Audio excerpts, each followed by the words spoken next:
Hello students, मैं doctor Ritu Tiwari.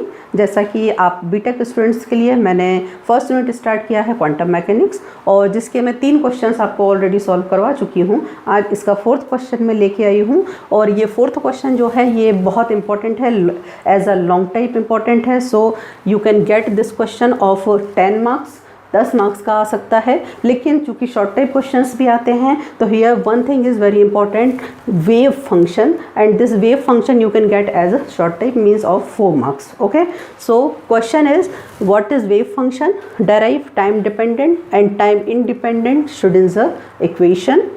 दूसरे form में आ सकता है और करके find the value of momentum operator and energy operator. So we are just going to solve these questions, even these word they are very very uncommon type of words, so I will make you familiar these words, but before that I am just starting wave function.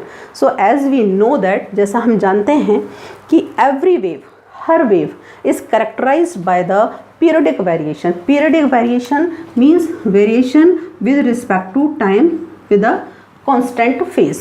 ठीक है, इस तरह से जो variation होते हैं, इनको हम किसी न किसी फिजिकल क्वांटिटी में जो वेरिएशन होते हैं, उनको हम किसके द्वारा या किसके रूप में या किस वर्ड के रूप में जानते हैं, वेव के रूप में जानते हैं। सिमिलरली इसी प्रकार एक ऐसी क्वांटिटी जिसके जो ये पीरियडिक वेरिएशन हैं, जो किसको समझाते हैं, किसके बारे में बताते हैं, मैटर वेव के बारे में बताते हैं। बिकॉज जैसे मैंने यहाँ एक एग्जांपल दिया था कि every wave is characterized, every wave, इसके लिए आप इसको समझ सकते हैं। जैसे सपोज हम लेते हैं, किस वेव का एग्जांपल लेते हैं, सपोज हमने एग्जांपल लिया साउंड वेव का, है ना।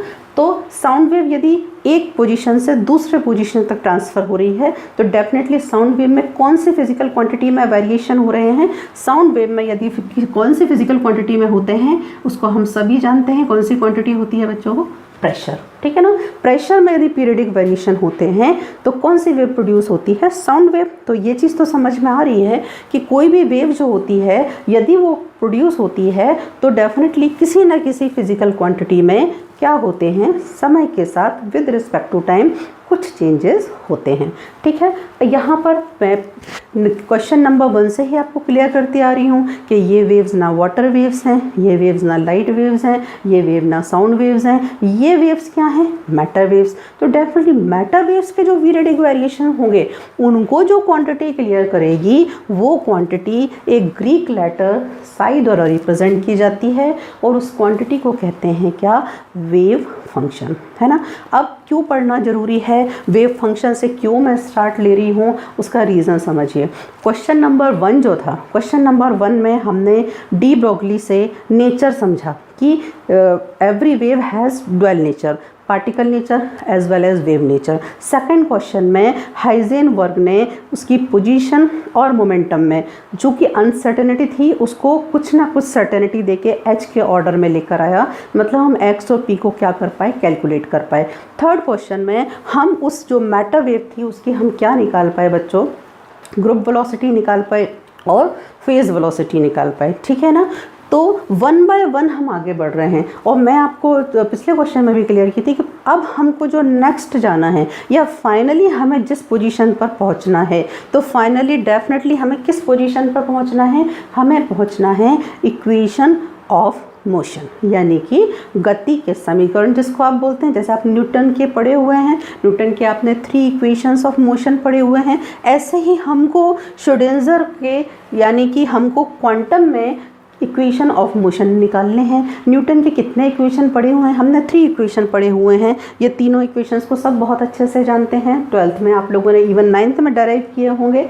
ऐसे ही क्वांटम में भी हमें कुछ इक्वेशन ऑफ मोशन मिलेंगे जो यहाँ पोजीशन की, किसी पार्टिकल की पोजीशन में चेंजेस वगैरह और सब कुछ, मतलब एक्सेलरेशन, वेलोसिटी, इन सब को शो करते थे। ये यहाँ पर किसको शो करेंगे बच्चों? मैटर वेव में जो भी चेंजेस होंगे, उनकी प्रॉपर्टीज़ होंगी, उनको शो करेंगे। ठीक है, तो ये जो क्वेश्चन है ये समझ लीजिए कि हम जो वेलोसिटी थी, हम जो पोजीशन था, जो मोमेंटम था, उन सब को निकालते हुए अब उन सब को हमको क्यूमुलेट करना है, और क्यूमुलेट करके हमको अल्टीमेटली क्या फॉर्म करना है? ये 3 इक्वेशंस फॉर्म करना है। यहाँ 3 थे, यहाँ 2 हैं, बस इतना अंतर है। Clear?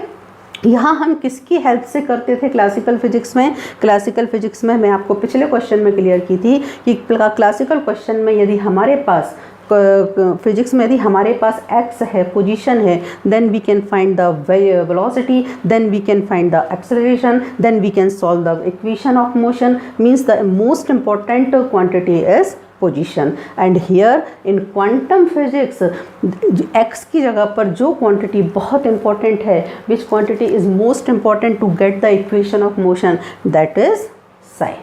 That is psi means wave function. तो अब आपको ये तो समझ में अच्छे से आ गया होगा कि वेव फंक्शन क्वांटम फिजिक्स में कितनी इम्पोर्टेंस रखता है, क्योंकि शायद आप कंपेयर कर पा रहे होंगे कि अगर हम क्लासिकल फिजिक्स पढ़ते हैं तो हमें पोजीशन x, v और a ये सारी चीज़ें कितनी इम्पोर्टेंट होती हैं कि इनके बिना हम क्लासिकल फिजिक्स को सॉल्व नहीं कर सकते। तो साई के बिना हम क्वांटम फिजिक्स को सॉल्व नहीं कर सकते। Clear? So wave function is a quantity which shows the basic properties of finding of particle, means probability of finding of particle. Why? Because इस मैटर वेव में हमारे पार्टिकल की पोजीशन x निश्चित नहीं है, सर्टन नहीं है, जो हमने किस में निकाला था? हाइजेनबर्ग अनसर्टेनिटी प्रिंसिपल में। चूँकि पोजीशन निश्चित नहीं है तो एक आपके सामने एक कॉन्सेप्ट आया था जिसको हमने नाम दिया था क्या बच्चों? Wave packet. और हमने क्या एज्यूम किया था कि पार्टिकल की पोजीशन कहीं इस एनवलप में, कहीं इस पैकेट में ज़रूर हो सकती है। तो ये जो एनवलप था, ये जो आपका वेव पैकेट था, ये प्रोबेबिलिटी देता था, एक प्रायिकता देता था, एक संभावना देता था पार्टिकल के पाए जाने की। क्लियर? और इसी को बहुत अच्छे से कौन क्लियर करता है? मैथमेटिकली कौन क्लियर करता है? Psi. Okay, so psi is a wave function which is characterized by a matter wave. Okay, now what are the basic properties of psi? ठीक है, so since it is a mathematical function है, then it has to follow some mathematical rules. So first is it is single valued, means इसका एक ही मान होता है। Suppose we are drawing the graph between position and the psi, then for each value of r we are getting the particular value of psi. Okay, second one, it is finite means it has limit, and third one, it is continuous means it is like that, it is not like that. Okay, so these are the properties. I think आप अभी इसे नहीं समझ पाओगे इतने अच्छे से जब तक आप इसको अप्लाई नहीं करोगे डेरिवेशन में। तो इसको तो आप फ़िलहाल सिर्फ याद रखें, बाकी आपको ये समझ आ गया होगा कि वेव फंक्शन हमें पढ़ना क्यों ज़रूरी है। और इतने जो आपका इतना लंबा क्वेश्चन है उसमें से मैंने सिर्फ वेव फंक्शन को समझाने के लिए ये आपका पूरा एक वीडियो दिया हुआ है। इवन मैं इस क्वेश्चन को आगे जो लेके जाऊँगी वो नेक्स्ट वीडियो में लेके जाऊँगी, क्योंकि ये ऑलरेडी मुझे आपको इसका बेस क्लियर करना बहुत ज़रूरी है कि हम ये क्वेश्चन क्यों पढ़ रहे हैं। तो मुझे ऐसा लगता है कि शायद अब तक आपको साई समझ में आ गया होगा कि Sai is a function, it is a mathematical function which can give the each and every property of wave, matter wave. Okay, now time dependent and time independent Schrodinger equation. Schrodinger का नाम पहले आ चुका है। कब मैंने इनका नाम लिया था? जब मैंने आपको समझाया था क्या? Wave packet. क्लासिकल फिजिक्स में ऐसा कौन होगा जो किसका नाम नहीं जानता? न्यूटन का। क्लासिकल फिजिक्स हम न्यूटन के बिना पढ़ना पॉसिबल नहीं समझ पाते। ओके, ऐसे ही क्वांटम में यदि क्वांटम का न्यूटन है तो क्वांटम का न्यूटन है श्रोडिंगर। जैसे न्यूटन ने पूरी क्लासिकल फिजिक्स के बेस में ये 3 इक्वेशंस ऑफ मोशन दिए, ऐसे ही क्वांटम में श्रोडिंगर ने कितने इक्वेशन ऑफ मोशन दिए? 2। One is time dependent and second one is time independent. Okay, तो जब तुमको आपको न्यूटन के 3 इक्वेशन पढ़ना बहुत इंपॉर्टेंट थे, उसके बिना क्लासिकल पॉसिबल नहीं था, तो क्वांटम में ये दोनों इक्वेशन के बिना क्वांटम को सॉल्व करना पॉसिबल नहीं है। So these are time dependent and time independent.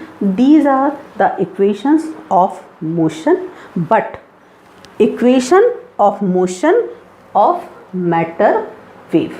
Okay, and we have to solve these equations with the help of psi.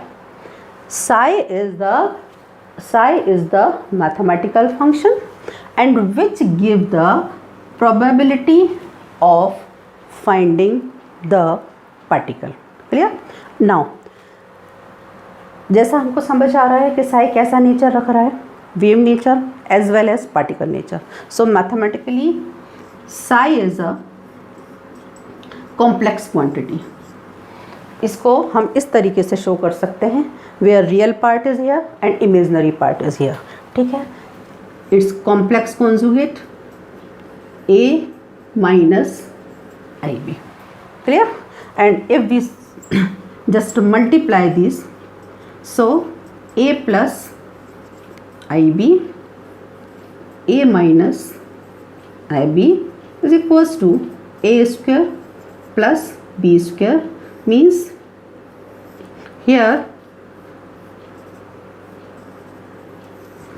here no part of imaginary section. Okay, so this mod of psi square which is equal to A square plus B square, this mod of psi square shows the probability of finding the particle. Clear? और probability का नाम क्यों, संभावना का नाम क्यों, इसलिए because particles position is not accurately we cannot find the particle accurately like in the classical physics we can find the particle's position accurately. So here psi is a complex function, mathematical function which gives the probability of finding the particle, which is single valued, which is finite, which is continuous, and with all the properties, with all these properties